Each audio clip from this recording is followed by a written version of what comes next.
Everyone, welcome to the Gulshan education. आज हम polity के कुछ महत्वपूर्ण क्वेश्चन पे चर्चा करेंगे। तो चलिए शुरू करते हैं। आज का पहला क्वेश्चन है, निम्नलिखित में से सही विकल्पों का चयन करें। ऑप्शन ए है अगस्त क्रांति 1942 को हुआ, तो ये सही है क्योंकि अगस्त क्रांति को ही भारत छोड़ो आंदोलन भी कहा जाता है और भारत छोड़ो आंदोलन क्रिप्स मिशन के असफलता के बाद प्रारंभ हुआ था। ऑप्शन बी है अगस्त घोषणा 1940 को हुआ, तो ये गलत है क्योंकि अगस्त घोषणा 20 अगस्त 1917 को भारत के सचिव मोंटक्यू ने एक घोषणा किया था और इसी घोषणा के आधार पर भारत सरकार अधिनियम 1919 आया था, जिसे मोंटक्यू चेम्सफोर्ड सुधार भी कहा जाता है। ऑप्शन सी है अगस्त प्रस्ताव 1917 को, यह गलत है क्योंकि अगस्त प्रस्ताव 8 अगस्त 1940 को लॉर्ड लिलिथंगो के द्वारा लाया गया था, जिसमें द्वितीय विश्व युद्ध में भारतीयों को सहयोग प्राप्त करने के लिए यह प्रस्ताव लाया गया था। ऑप्शन डी है प्रत्यक्ष कार्रवाई 1946 को हुआ, तो ये सही है और प्रत्यक्ष कार्रवाई मुस्लिम लीग के द्वारा प्रारंभ किया गया था। तो इसमें सही विकल्पों का चयन करना था, तो प्रश्न 1 का आंसर होगा ऑप्शन ई, 1 से अधिक। प्रश्न 2 है, भारत की संविधान सभा किसके अनुसार गठित की गई थी। ऑप्शन ए है क्रिप्स प्रस्ताव, तो क्रिप्स प्रस्ताव 1942 में आया था। क्रिप्स प्रस्ताव 1942 में आया था। ऑप्शन बी है साइमन आयोग का प्रस्ताव, यानी साइमन आयोग भारत में 1928 में आया था। ऑप्शन सी है माउंटबेटन योजना, तो माउंटबेटन योजना भारत में 1947 में आया था। और ऑप्शन डी है कैबिनेट मिशन योजना, तो कैबिनेट मिशन योजना भारत में 1946 में आया था। तो भारत की संविधान सभा किसके अनुसार गठित की गई थी, तो इसका सही आंसर होगा ऑप्शन डी, कैबिनेट मिशन योजना के आधार पर ही भारत की संविधान सभा गठित की गई थी। भारत की संविधान सभा गठित की गई थी और कैबिनेट मिशन में 3 सदस्य थे। कैबिनेट मिशन में 3 सदस्य जिसके अध्यक्ष लॉर्ड पैट्रिक लॉरेंस थे। तो प्रश्न 3 है, निम्नलिखित में से किसके द्वारा उद्गार व्यक्त किया गया कि भारतीय संविधान भारतीयों की इच्छा अनुसार होगा। ऑप्शन ए है महात्मा गांधी, ऑप्शन बी है मोतीलाल नेहरू, ऑप्शन सी है गोपाल कृष्ण गोखले, ऑप्शन डी है बाल गंगाधर तिलक। तो इसका सही आंसर होगा ए, महात्मा गांधी ने 1922 में यह उद्गार व्यक्त किया था कि भारतीय संविधान भारतीयों की इच्छा अनुसार होगा और महात्मा गांधी के राजनीतिक गुरु गोपाल कृष्ण गोखले हैं। तो प्रश्न 3 का आंसर ऑप्शन ए होगा। तो प्रश्न 4 है, किसने कहा था कि संविधान हिंदुओं का निकाय है। ऑप्शन 4 है, किसने कहा था कि संविधान हिंदुओं का निकाय है। ऑप्शन ए है ग्रैनविले ऑस्टिन, ऑप्शन बी है बाल गंगाधर तिलक, ऑप्शन सी है लॉर्ड विस्काउंट और ऑप्शन डी है इनमें से कोई नहीं। तो इसका सही आंसर होगा सी, लॉर्ड विस्काउंट ने कहा था कि संविधान सभा हिंदुओं का निकाय है। प्रश्न 5 है, निम्नलिखित में से सही विकल्पों का चयन करना। ऑप्शन ए है सर्वप्रथम अप्रत्यक्ष रूप से संविधान सभा की मांग बीजी तिलक ने किया था, ये सही है। बीजी तिलक ने 1895 में स्वराज विधेयक के द्वारा अप्रत्यक्ष रूप से संविधान सभा की मांग की थी। ऑप्शन बी है सर्वप्रथम संविधान सभा की मांग स्वराज पार्टी ने किया था, ये सही है। स्वराज पार्टी का गठन 1923 में मोतीलाल नेहरू एवं चित्तरंजन दास के द्वारा किया गया था और स्वराज पार्टी ने संविधान सभा की मांग 1924 में किया था। ऑप्शन सी है कांग्रेस ने संविधान सभा की मांग 1936 में किया था, ये भी सही है।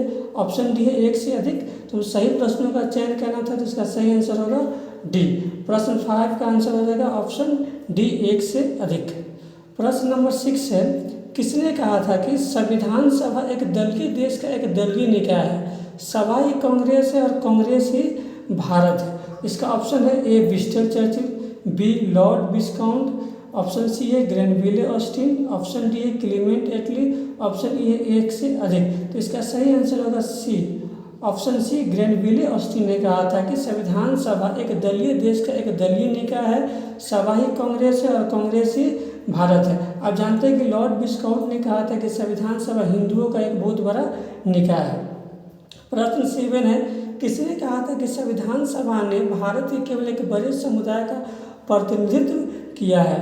तो ऑप्शन ए है विंस्टन चर्चिल, ऑप्शन बी है लॉर्ड माउंटबेटन, ऑप्शन सी है लॉर्ड विस्काउंट, ऑप्शन डी है इनमें से कोई नहीं। इसका सही आंसर होगा ए, विंस्टन चर्चिल ने कहा था कि संविधान सभा ने भारत के केवल एक बड़े समुदाय का प्रतिनिधित्व किया है। तो प्रश्न 8 है, इनमें से सही प्रश्नों का चयन करें। चयन करें। तो ऑप्शन ए है भारतीय संविधान को उधार का संविधान कहा जाता है, ये सही है, क्योंकि भारत के संविधान को बनाने के लिए 60 देशों को संविधान को पढ़ा गया था और उसमें से लगभग 10 देश के संविधान से ही भारत के लिए कोई न कोई प्रावधान लिया गया था। ऑप्शन बी है भारतीय संविधान को 1935 का कार्बन कॉपी भी कहा जाता है, ये सही है, क्योंकि भारत सरकार अधिनियम 1935 से लगभग भारत के संविधान में 250 आर्टिकल लिए गए हैं। ऑप्शन सी है संविधान को हाउस कॉन्स्टिट्यूशन भी कहा जाता है, ये सही है। तो इनमें से सही प्रश्नों का चयन करना, तो इसका आंसर हो जाएगा 1 से अधिक, यानी ऑप्शन ई हो जाएगा 1 से अधिक।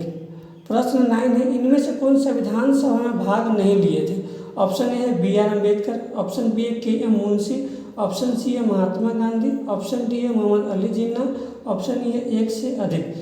Option A B R Ambedkar. B R Ambedkar संविधान सभा के सदस्य थे क्योंकि ये प्रारूप समिति के अध्यक्ष थे और बी आर अम्बेडकर को संविधान का पिता भी कहा जाता है। ऑप्शन बी है के एम मुंशी, ये भी प्रारूप समिति के सदस्य थे। महात्मा गांधी और मोहम्मद अली जिन्ना, ये दोनों संविधान सभा में भाग नहीं लिए थे। इसका सही आंसर हो जाएगा ई 1 से अधिक। प्रश्न नंबर 10 है निम्नलिखित में से कौन से प्रस्ताव में सर्वप्रथम स्वीकार किया गया कि भारत का एक संविधान होगा। तो ऑप्शन ए है अगस्त घोषणा, तो अगस्त घोषणा 1917 को किया गया था। ऑप्शन बी है अगस्त क्रांति 1942 को हुआ था, जिसे भारत छोड़ो आंदोलन भी कहा जाता है। ऑप्शन सी है अगस्त प्रस्ताव 1940 में, और ऑप्शन डी है क्रिप्स मिशन जो 1942 में हुआ था। तो इसका सही आंसर होगा ऑप्शन सी अगस्त प्रस्ताव। अगस्त प्रस्ताव लॉर्ड लिलिथंगो के द्वारा 1940 में लाया गया था, जिसमें द्वितीय विश्व युद्ध में भारतीयों को सहयोग प्राप्त करने के लिए यह प्रस्ताव लाया गया था। और इसी प्रस्ताव में कहा गया था कि भारत सर्वप्रथम स्वीकार किया कि भारत का एक संविधान होगा। प्रश्न 11 है निम्नलिखित में से कौन से प्रस्ताव में कहा गया था कि भारत का एक संविधान होगा जो युद्धोपरांत भारत के निर्वाचित सदस्य भाग लेंगे। ऑप्शन ए है बेबेल योजना, तो बेबेल योजना 1945 में आया था। कैबिनेट मिशन 1946 में आया था। क्रिप्स मिशन 1942 में आया था। टी है 1 से अधिक, ऑप्शन ई है इनमें से कोई नहीं। तो इसका सही आंसर होगा option C Cripps mission. Cripps mission 1942 में आया था और इसमें कहा गया था कि भारत का एक संविधान होगा जो युद्धोपरांत भारत के निर्वाचित सदस्य भाग लेंगे। तो प्रश्न 11 का आंसर ऑप्शन सी होगा क्रिप्स मिशन।